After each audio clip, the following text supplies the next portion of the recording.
Nah, ini kita sulit membedakan antara orang yang mengisahkan nih, apakah memang hanya sekedar pengetahuan atau dia mengisahkan itu berdasarkan pengalamannya. Sama lancarnya, sama hebatnya. Yang ini lewat buku, kitab, lewat keterangan guru-guru, dia menguraikan tentang makam-makam agama.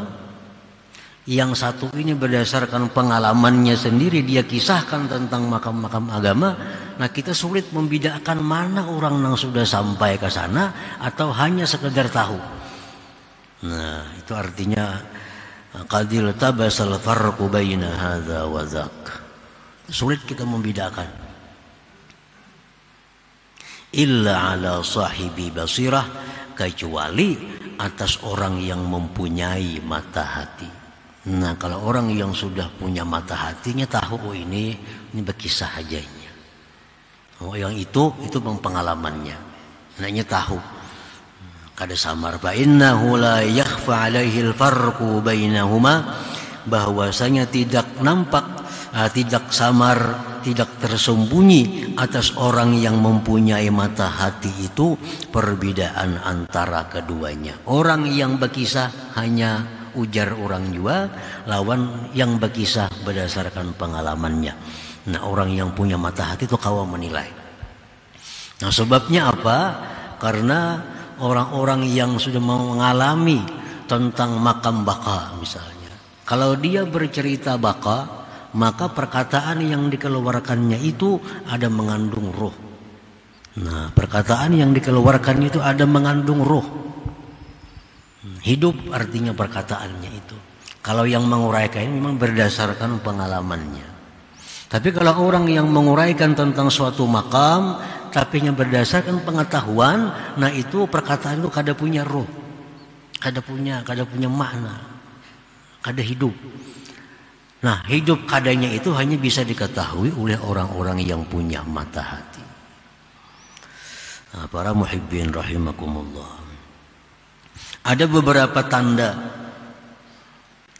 namun tanda ini pun sulit untuk memutuskan ini orang yang bicara hanya sekedar ilmu, adapun ini bicara dengan pengalaman. Ada tandanya. Wa alamatul awal, alamat yang pertama. Alamat pertama itu orang yang mengisahkan, menerangkan tentang kedudukan agama berdasarkan ilmu atau pendengarannya daripada guru-gurunya. Nah, tandanya parahuhu wastibsharuhu wa nasyatuhu 'inda ta'bir. Wa dzalik yura fi wajhi. Nah, tandanya itu ada kesan gembira, ada kesan bersemangat ketika menjelaskan tentang itu. Nah, orang ini begitu gembira kelihatan di wajahnya, begitu bersemangat menerangkan tentang zuhud, menerangkan tentang tawakal, menerangkan tentang apalagi raja khauf. Nah, itu tanda bahwa orang ini hanya berdasarkan ilmu, belum sampai kepada berdasarkan pengalamannya sendiri. Satu itu. Yang kedua, alamatnya wada'fu ta'thirih fi qulubil mustami'in, dan lemah pengaruhnya di dalam hati orang-orang yang mendengar itu. Nah, pendengarnya pun lemah, artinya kada berpengaruh perkataannya, penjelasannya itu. Karena penjelasan itu kada punya roh, hanya sekedar ilmunya. Lalu kada ada rohnya, lalu kada bisa menggerakkan orang-orang yang mendengar itu. Nah, itu antara lain tanda-tanda orang yang mengisahkan tentang kedudukan agama berdasarkan ilmu atau pendengarannya daripada guru-gurunya itu. Bi khilafis tsani, bersalahan yang kedua. Nah, yang kedua ini orang yang mengisahkan berdasarkan pengalamannya. Fa'innahu yu'abbiru ka'adatihi bit-ta'bir. Nah, dia menjelaskan seperti kebiasaannya dalam hal menjelaskan yang lain-lain. Dia menjelaskan tentang tawakal, ya sama seperti dia menjelaskan hal-hal lain. Kada nampak kegembiraan, kada nampak semangat kalian, biasa. Nah biasa. Nah ini berarti orang ini memang sudah sampai di sana, memang sudah merasai duduk di sana. Dilihat dari keterangan itu biasa.